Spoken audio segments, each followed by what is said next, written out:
It is quite a weird situation, I think, because suddenly for the first time in your life you're living very, very intimately with someone who you don't necessarily know.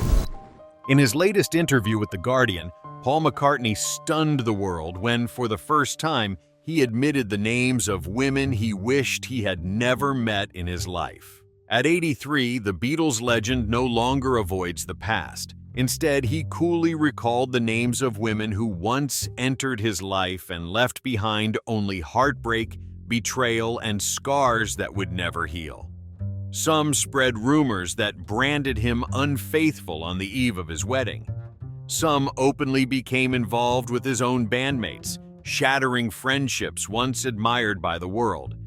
And one, simply through her presence, became the main reason the Beatles fell apart forever.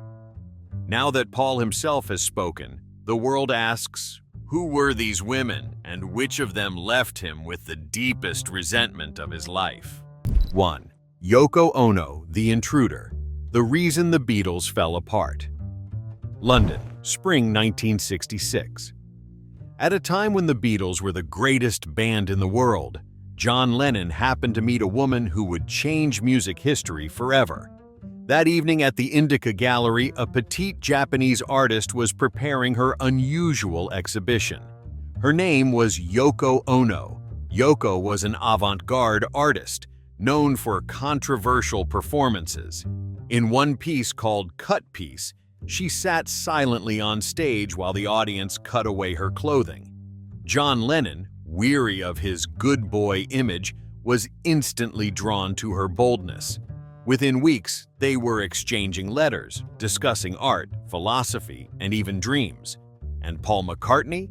At the time, he thought she was just a slightly eccentric friend of John's, never imagining the storm that was coming. 2 years later, in 1968, Yoko began appearing in Abbey Road studio. The Beatles had an unspoken rule. Only the 4 members and producer George Martin could attend recording sessions. But Yoko broke that rule. She brought her own chair, sat right next to John, sometimes interrupting with suggestions about tempo or melody. An EMI technician recalled, "Every time Yoko spoke, Paul clenched his teeth, and the whole room fell silent." The atmosphere grew suffocating during the recording of the White Album. George Harrison stormed out mid-session, and Ringo Starr once said bluntly, "I felt like a spare part." Paul, a perfectionist and sensitive by nature, took Yoko's presence as an insult. "I can't compose when someone sits beside me, staring at me like they're in control." One day, while recording Obla Di, Obla Da, Yoko suddenly suggested adding percussion with a metal basin. Paul looked at John, John smiled, and George Martin quietly stepped outside for a smoke. No one argued, but the tension was thick enough to cut. From being just John's girlfriend, Yoko quickly became the 5th Beatle. John arrived late, left early, and spent most of his creative energy with her. The two even recorded unfinished music number 1, Two Virgins, with a cover photo of them unclothed, forcing EMI to issue a public apology for violating cultural standards. Paul and the others were shocked, believing John was no longer the Lennon of the Beatles. The British public couldn't stand it either.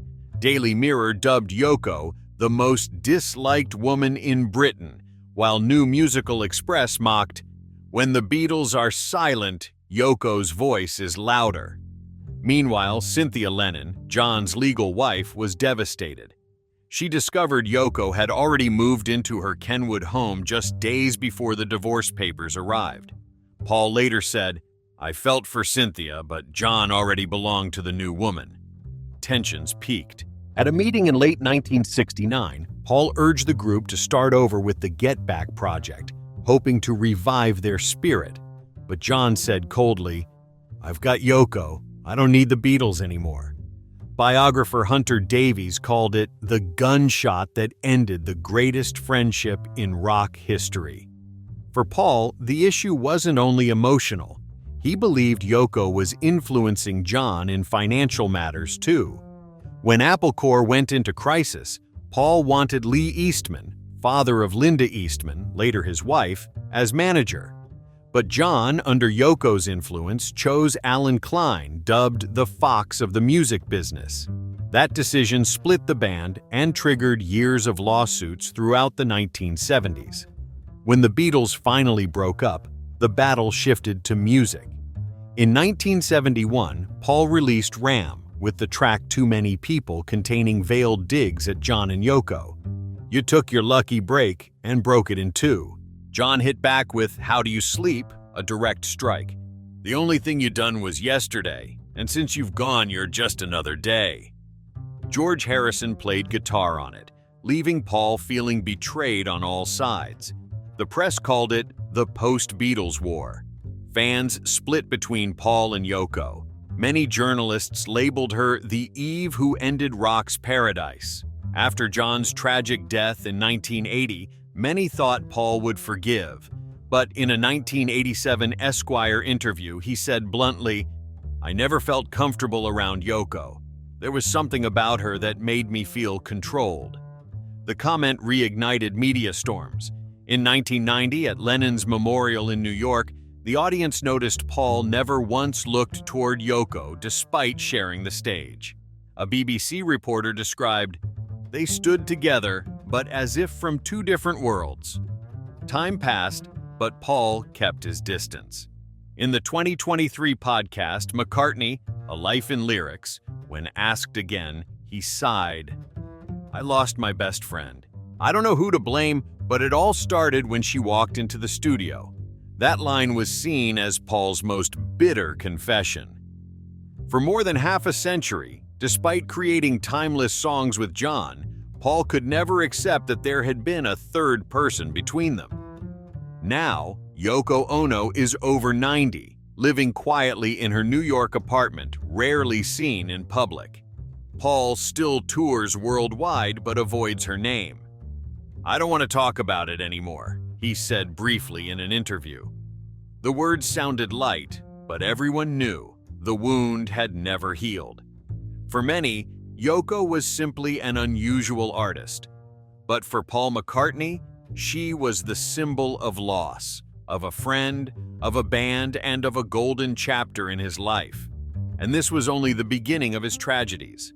The next woman, Heather Mills, not only hurt Paul's heart but made the world laugh at the last Beatle of the Golden Age. Chapter 2. Heather Mills, the wife who turned Paul into a public joke.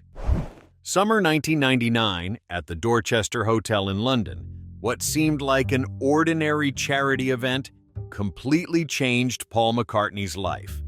At the time, he was living through his darkest days after Linda, his wife of nearly 3 decades, passed away from cancer. Paul had withdrawn from public life, isolating himself at his Sussex farm and rejecting invitations to perform. He once told Q magazine, "I thought I'd never love again."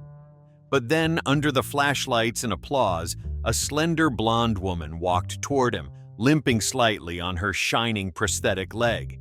She was Heather Mills, a model once well known in the UK, admired for her resilience after a 1993 motorcycle accident cost her part of her leg.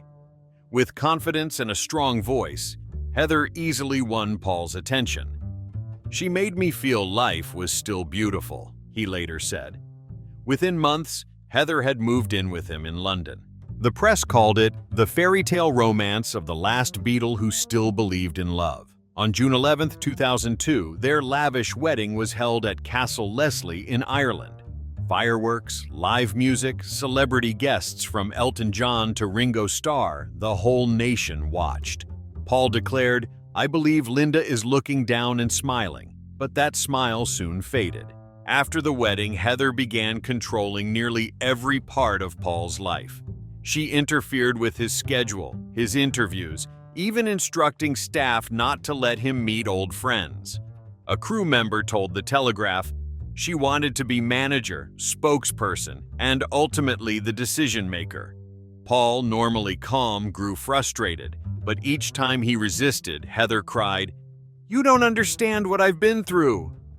From 2003 to 2005, Heather appeared constantly on TV, often describing her difficult life beside a music legend. On GMTV, she admitted, "Life with a celebrity isn't easy." The remark sparked rumors of marital trouble. Tabloids like The Sun and Daily Mirror feasted on stories of her arguing with Paul's staff or demanding he quit touring to focus on family. In 2006, Heather officially filed for divorce, citing irreconcilable differences, but the public called it the Golden Divorce. Heather demanded $250 million, an astronomical figure even for a Beatle. Britain followed every detail of the trial at the Royal Courts of Justice, where dozens of reporters camped for days. At the February 2008 hearing, Heather represented herself, speaking for nearly 2 hours about being chased, smeared, and treated unfairly. Sky News broadcast live, and viewers debated everywhere. When Paul spoke, he said briefly, "I just want it over." His silence spoke louder than accusations. On March 17, 2008, the ruling came. Heather received only $24.3 million, 10 times less than she demanded. Judge Sir Hugh Bennett wrote that she was less than credible, exaggerated, and unreliable. The words splashed across headlines, damaging her reputation. But Heather didn't stop. Leaving court, she splashed water at Paul's lawyer Fiona Shackleton before the cameras. The act instantly became national comedy. Daily Mirror headlined, "Wed It Be, a pun unlet it be." Paul slipped out quietly through a back door, telling Reuters, "I'm glad it's finally over." Later, Heather appeared on Larry King Live and ITV Tonight, speaking of Paul's darker side. But the public no longer listened. A 2008 YouGov poll found 74% of Britons believed Heather only wanted money and fame. American media joked, "This is the real Kramer versus Kramer, just without the tears." Paul stayed silent. He didn't sue or respond, but the pain was clear.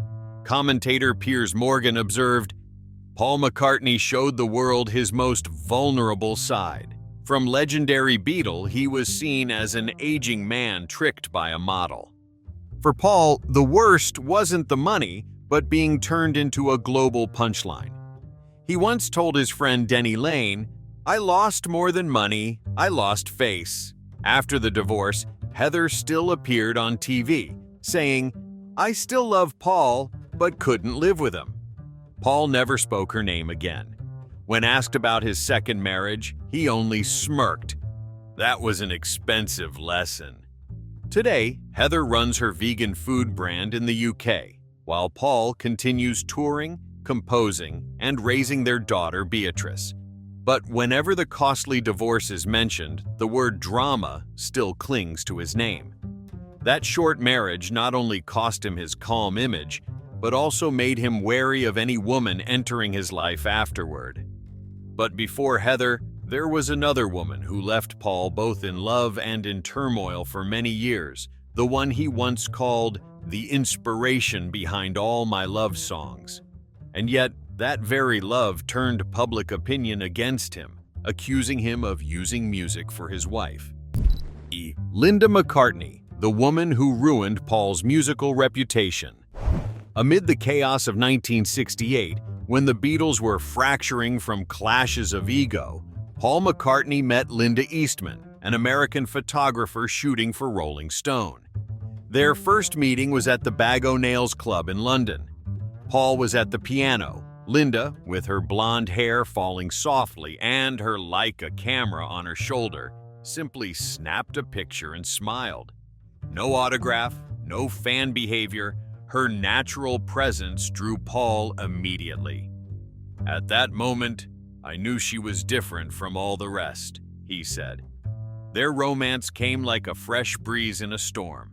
As the Beatles argued over Yoko Ono and internal disputes, Paul escaped to his Scottish farm, living quietly with Linda. "I just wanted to get away from the Beatles, from everything," he said in the documentary The McCartney Years. Linda, with no musical training, became his only emotional anchor. In March 1969, They married at Marylebone Town Hall. No John, no George, no Ringo. The ceremony was quiet with only a few family members. As they stepped outside, Paul held Linda's hand through the reporters.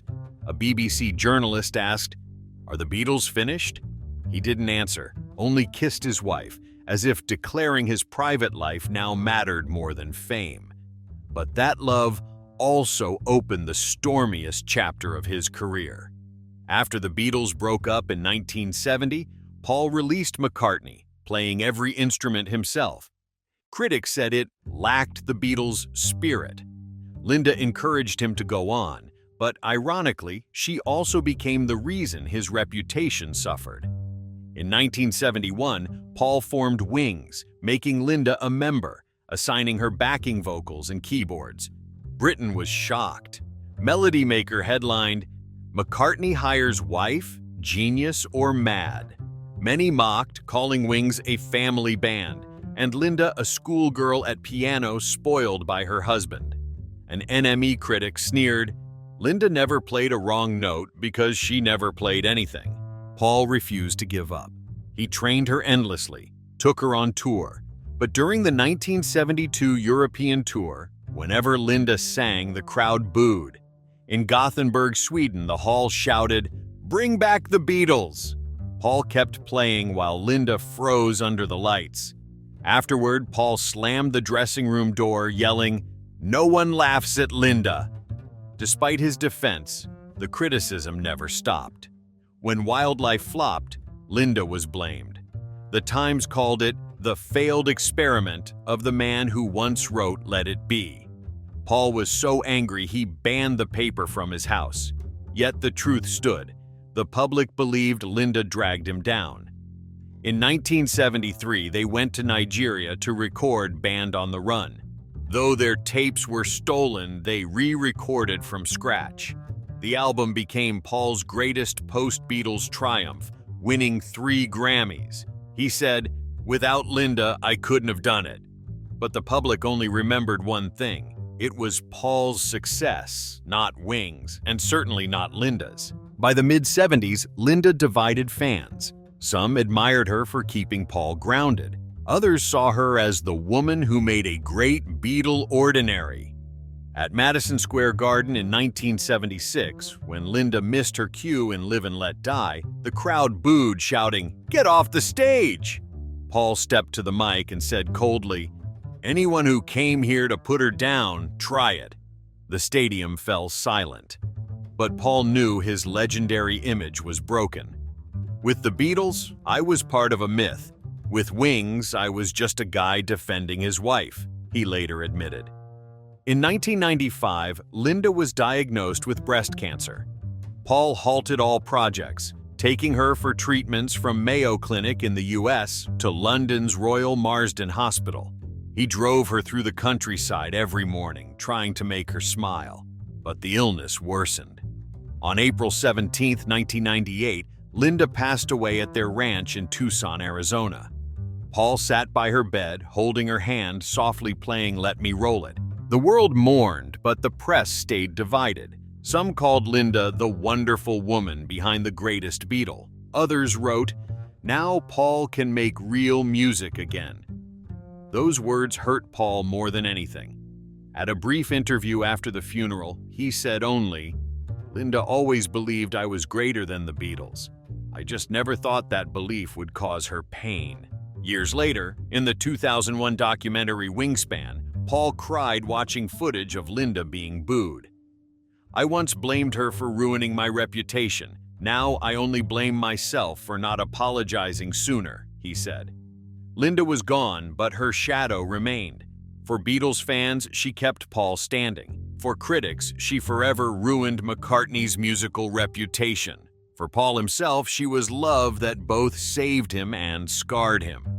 After Linda's death, Paul closed his heart for 4 years, until another woman entered, bringing flashbulbs, rumors, and the costliest divorce in British showbiz. This time, the world no longer saw the gentle Beatle, but a weary man, guarded and fragile. Or Jane Asher, the muse who turned into the one who exposed him, leaving Paul branded as unfaithful. In 1963, when the Beatles were at the height of fame, Paul McCartney met Jane Asher, a 17-year-old actress with bright red hair, the symbol of English elegance. The meeting took place at the BBC studio, where Jane came to interview the band for Radio Times. Paul was playing, saw her walk in, and as he recalled in his memoir many years from now, "I knew I was in trouble." Jane was unlike any woman Paul had ever known. She was intelligent, educated, passionate about art and theater. She pulled Paul away from the noisy Liverpool world into the refined London scene, with classical music, Dylan Thomas's poetry, Beckett's plays, and literary gatherings. The Asher family welcomed Paul into their home at 57 Wimpole Street, and in that small attic he wrote "Yesterday" and "I Love Her" and "We Can Work It Out." They quickly became Britain's golden couple. The press hailed Jane as the nation's muse, while Paul was the perfect lover. Whenever they walked hand in hand, thousands of fans cheered. Everyone believed this would be the fairy tale ending for a romantic Beatle. At Christmas 1967, Paul proposed to Jane with a ruby ring at a Soho restaurant, and the news spread across the country. The BBC reported it, and fans sent congratulatory gifts directly to Abbey Road. But while the world awaited a dream wedding, cracks had begun to show. After a recording trip to America, Paul grew distant. He was away constantly, immersed in all-night parties with New York's art crowd. Jane, always discreet, stayed silent. Until the summer of 1968, when she returned to London earlier than expected after a Shakespeare play in Bristol. The Cavendish Avenue house lights were still on. But when she opened the door, Jane froze. Paul McCartney was sitting with a dark-haired woman, the room strewn with wine glasses and sheet music. That woman was Francie Schwartz, an American writer who had just come to London to work with Apple Records. Jane didn't need an explanation. She simply turned, walked out, and never came back. Later, she said briefly, "Every woman knows when she's been betrayed." The news exploded the very next day. The Daily Mirror headlined, "Jane Asher leaves Beatle fiancé after catching him with another." The whole country was shaken. The following day, Jane appeared on BBC's D-Time, calmly saying, "I am no longer engaged to Paul McCartney." Just one sentence, but it tore apart the good boy image Paul had built for years. Paul stayed silent. He disappeared from public view for months, then reappeared with Francie Schwartz at Apple Corps headquarters. The press screamed, "Heartless Beatle," while Jane's fans sent hundreds of anonymous letters condemning him. Some read, "You killed England's sweetest dream." Sensitive to public opinion, Paul felt like he had been put on trial before the crowd. From then on, the image of the unfaithful man clung to him for years. Even as he tried to prove himself through music, the public still viewed him through the lens of scandal. Biographer Hunter Davies wrote, "Paul didn't just lose a woman, he lost the role of the trustworthy young man the whole nation once loved." Ironically, Paul's best breakup songs came from this relationship. For No One on the Revolver album, 1966, was a chilling farewell. Your day breaks, your mind aches, you find that all her words of kindness linger on. Every fan knew it was about Jane. Even We Can Work It Out, written after an argument about schedules, was seen as a musical apology. But music couldn't save their love. After the breakup, Jane poured her energy into theater. She starred in The Winter's Tale and Deep End, becoming an icon of independent women in the 1970s. When asked about Paul, she said only, "I once knew him, but that was someone else." Paul, however, avoided every question about Jane for decades. Friends said he felt exposed because Jane chose a public separation.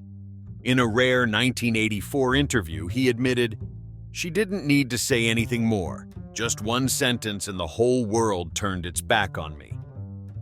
Time passed, but the bitterness lingered. In 2017, when BBC replayed the D-Time tape during a Beatles anniversary show, Paul, sitting backstage, quietly left the studio. A staff member recalled, "He smiled, but his eyes froze as if an old wound had just been touched again." Today, Jane Asher is a veteran actress, living quietly with her husband, director Gerald Scarfe. Paul McCartney, despite hundreds of timeless songs, still cannot escape the label of the man who betrayed England's good girl. And among the women who followed, one not only confused Paul, but also dragged the Beatles' image into whirlpools of jealousy and rumor. 5. Cynthia Lennon, the former sister-in-law who turned against him, pulling Paul into Lennon family scandal.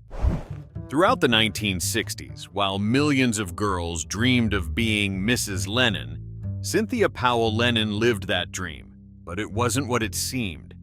She married John Lennon in 1962, when the Beatles were just a bar band in Liverpool, playing smoky clubs in Hamburg.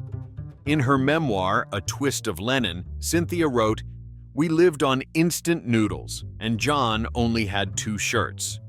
When the Beatles rose to fame, Cynthia stayed home caring for their son Julian, while John traveled the world with Paul, George, Ringo, along with parties, alcohol, and other women. Among the band, Paul McCartney was the only one who treated Cynthia with courtesy. He often visited the Lennons' Weybridge home, played with Julian, and brought Cynthia Christmas gifts. When John's marriage collapsed, Paul wrote Hey Jude to comfort Julian, a gesture that convinced many he was the kind Beatle. But later, that very story became Paul's sorest spot. Everything collapsed in May 1968. Cynthia returned from Greece and found John with Yoko Ono in the living room. "I knew immediately they didn't need to say a word," she recalled in her 2005 memoir, John. Days later, John left home, beginning his public relationship with Yoko. The Beatles, once 4 brothers, split. Paul tried to remain calm, George stayed silent, and John cut ties. Their divorce later that year became a media storm. Daily Mail called Cynthia the woman abandoned in the Beatles' frenzy. The public sympathized while Yoko was seen as the intruder. Paul remained respectful toward his former sister-in-law. But that apparent peace changed a decade later, when Cynthia began telling the truth her own way. In 1978, Cynthia released A Twist of Lennon. She described Paul as obsessed with control over music, constantly clashing with John, and cold beyond belief when the Lennon family fell apart. She wrote, "Paul came by after John left, said a few comforting words, then disappeared. He cared more about music than people." When The Guardian published this, it exploded into scandal. Paul, once seen as the gentle Beatle, suddenly faced a harsher public. In a 1979 Rolling Stone interview, he responded bluntly, "I think she's just trying to sell books." The remark angered many, who felt Paul mocked a woman who had suffered. From then on, Paul was branded the insensitive man. An NME critic wrote, "Perhaps Cynthia said what everyone thought, that Paul cares about music, not people." Paul bitterly told friends, "I never wanted to be in that fight, but she turned me into the villain." In 2005, Cynthia released a second memoir, John, adding new details. In the Beatles' final days, Paul once went to Apple Corps and bluntly told John, "Stop with Yoko, she'll ruin everything."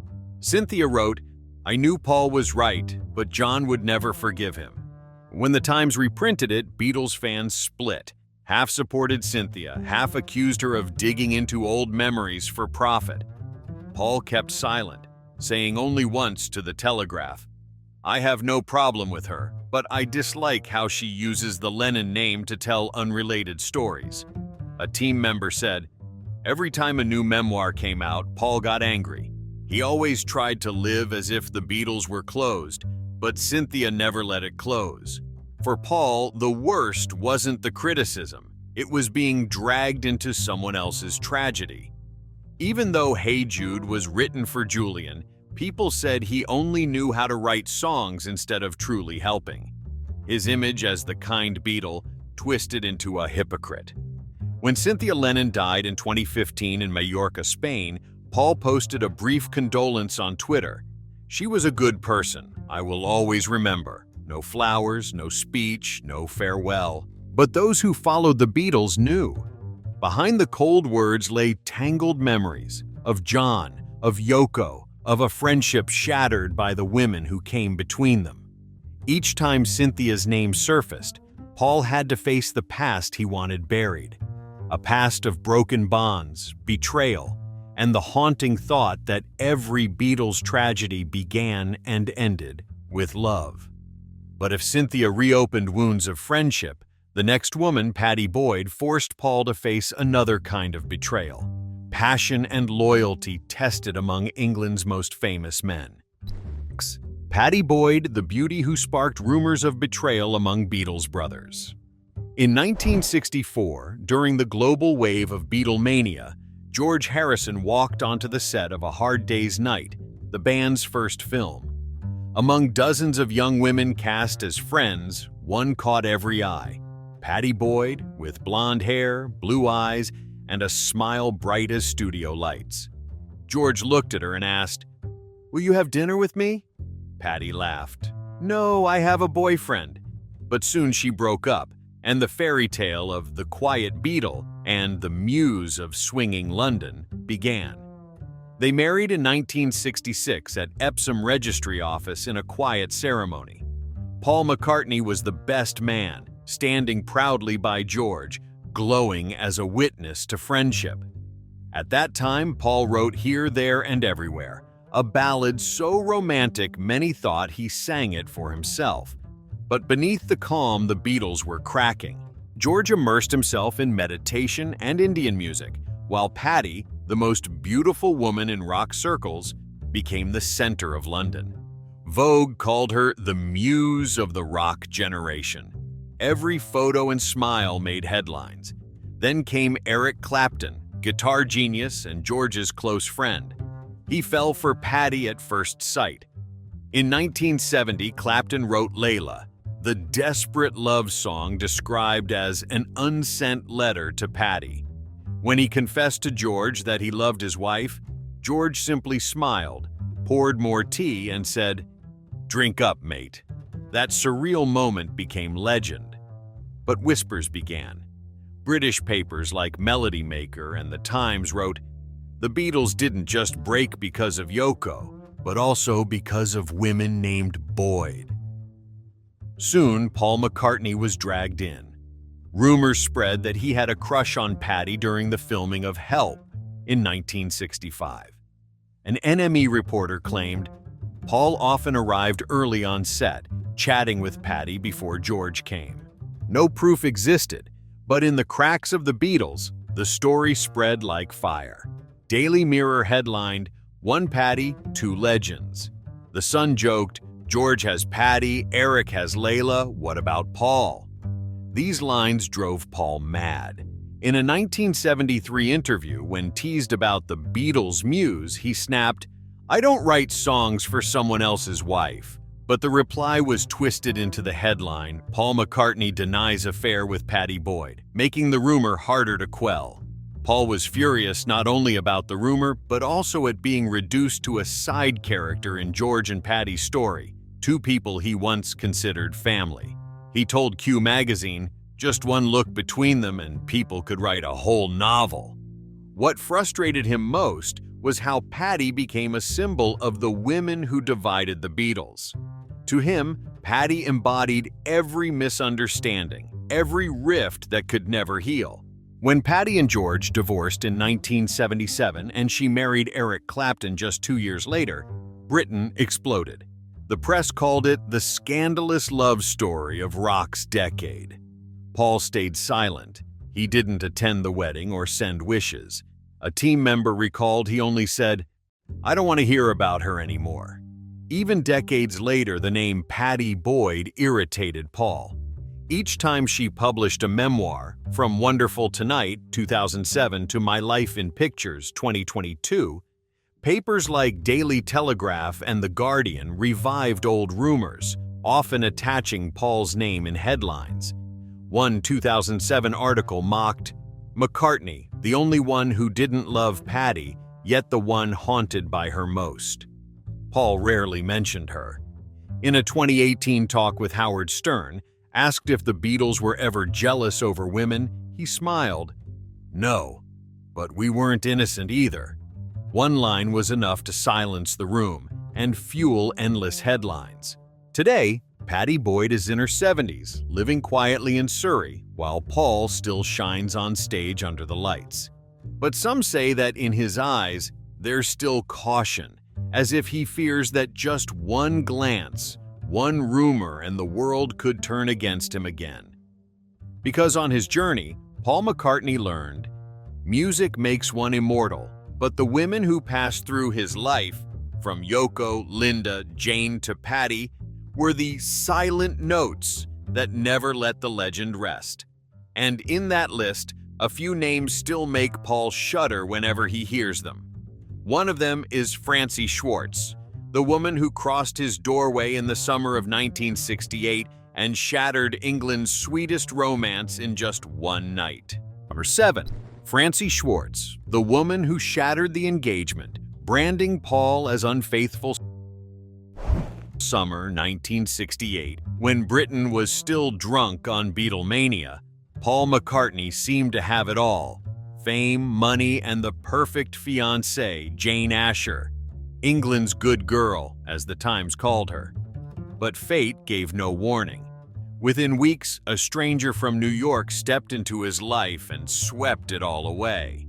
She was Francie Schwartz, a bold and sharp 23-year-old writer who came to London looking for work at Apple Corps. Francie recalled in her memoir that her first meeting with Paul was at Apple's Savile Row office. "I walked in, he looked up, smiled, and asked me if I liked music. That harmless question opened a short but stormy affair. At that time, Paul was lonely. Jane was away acting, and he was exhausted by band tensions and the pressure of fame. Francie, free-spirited and outspoken, became a fresh breeze. After just a few meetings, she moved into Cavendish Avenue, the legendary house where Paul once wrote "Yesterday" and "Hey Jude." Francie remembered, "Paul stayed up till dawn playing guitar, then writing songs in the kitchen while I made coffee and waited." But the waiting didn't last long. One morning in July 1968, Jane Asher returned to London earlier than expected from a play in Bristol. She opened the door to hear music from the living room and found Paul with Francie in a scene that ended everything. Without a word, Jane placed the key on the table and walked out. 3 days later, she appeared on BBC's D Time. When asked about the wedding, Jane simply said, "Paul and I are no longer engaged." One sentence, but enough to shock Britain. Daily Mirror headlined, "Jane Asher catches Paul McCartney with American Girl." Overnight, Paul, the nation's golden boy, became the greatest betrayer in music. Francie suddenly was at the center of attention. Newspapers called her the New York woman who ruined England's dream. Jane's fans sent insulting letters to Apple's office, while Paul chose total silence. A Beatles insider told Melody Maker, "Paul wasn't angry with Jane, he was angry with himself and with Francie for not keeping it private." One might think the scandal would fade. But in 1972, Francie published her memoir Body Count, detailing her affair with Paul, even describing private moments, igniting another uproar. Rolling Stone wrote, "McCartney felt betrayed twice, once in love, once in reputation. Paul was furious, calling it a worse betrayal than a bad song." After that, Francie vanished from London, while Paul took years to restore his image. In later interviews, he always dodged her name. But once, in a conversation with journalist Anthony de Curtis, he sighed, "If not for Francie, I might have married Jane. Everything would have been different." That sentence summed up all the bitterness. Francie stayed in Paul's life only for months, but left a scar for decades. Through her, the public first saw the Beatles not as untouchable icons, but as men who could stumble in love. While Britain was still reeling from the tale of the unfaithful Beatle, another rumor arose across the Atlantic in Hollywood about a young actress named Peggy Lipton, rumored to be Paul McCartney's new flame. Though never proven, it once again turned him into the subject of public ridicule. Chapter 8. Peggy Lipton, the Hollywood rumor that turned Paul into a Beatle playboy.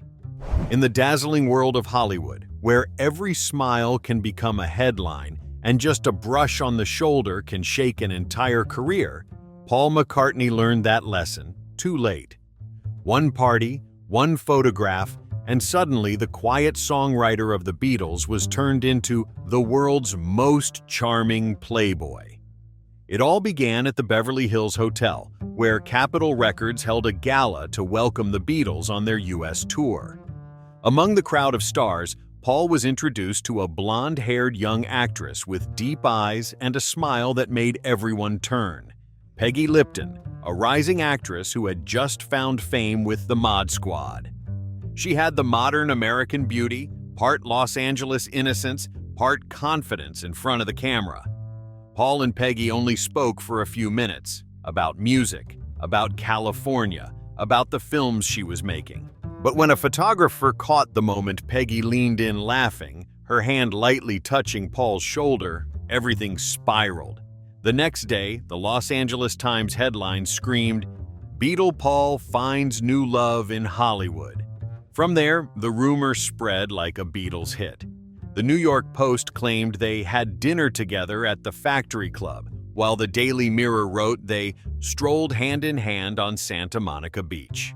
All of it based only on blurry photos and the words of an unknown hotel staffer. At that time, Paul was in a serious relationship with Jane Asher, whom the public saw as England's fiancée. The rumor with Peggy not only painted him as unfaithful, but also shattered the gentle Beatle image he had built for years. On The Tonight Show starring Johnny Carson, when asked directly, "Are you dating Peggy Lipton?"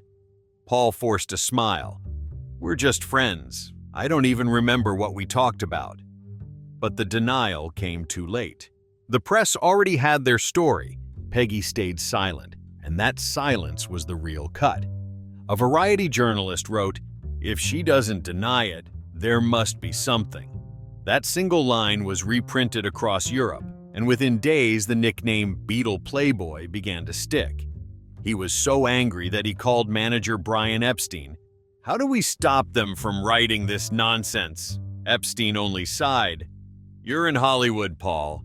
Here, silence is confession." When Rubber Soul was released, a major step in the Beatles' career, Paul was pulled down by Life magazine's cover line. From Beatle to Playboy? In his friend Derek Taylor's diary, one note read, "Paul didn't say anything, he just kept repeating, 'Just one picture, and everything I built collapsed.'" The rumor didn't stop.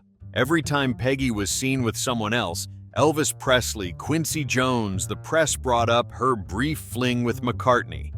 For years, Paul had to live with a label he never claimed. In a 1971 interview with David Frost, when asked about Hollywood affairs, Paul replied dryly, "Some people only need to stay silent to ruin you, Dong."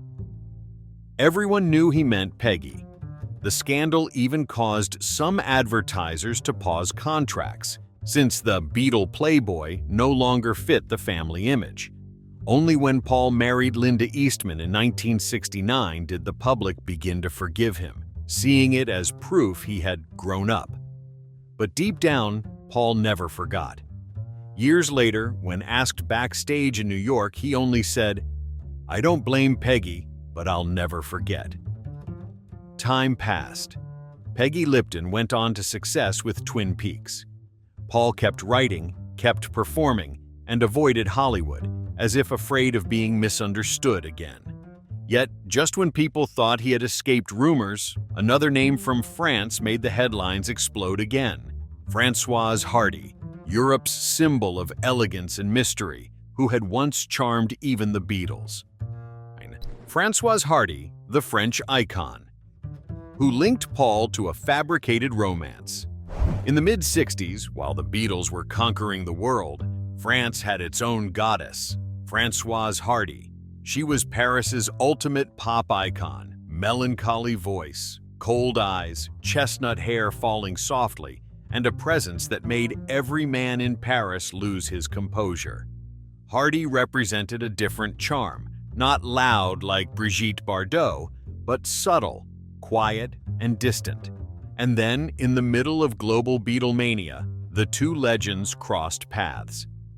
January 1964, the Beatles performed their first Paris concert at the Olympia Theatre. That night, the hall was packed. Françoise Hardy sat in the front row, in a simple gray dress, eyes on the stage. Paul saw her in the spotlight and later recalled, "I couldn't believe she actually came to see us." After the show, Paul asked Brian Epstein to invite her backstage. A photo captured that moment, Paul and Hardy standing together, smiling shyly. No one expected that photo to start a rumor that would last nearly half a century. The very next morning, François ran a huge headline.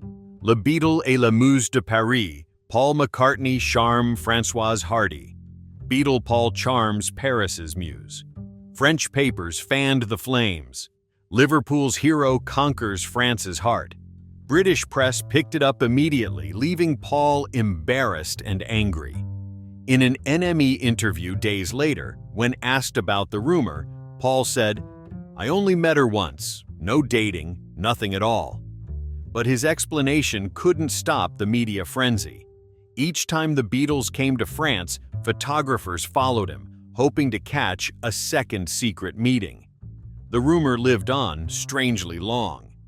When Hardy released La Maison où j'ai grandi in 1966, a Le Figaro review wrote, "Her sorrowful voice seems to come from an unfulfilled love with an English Beatle." That drove Paul mad.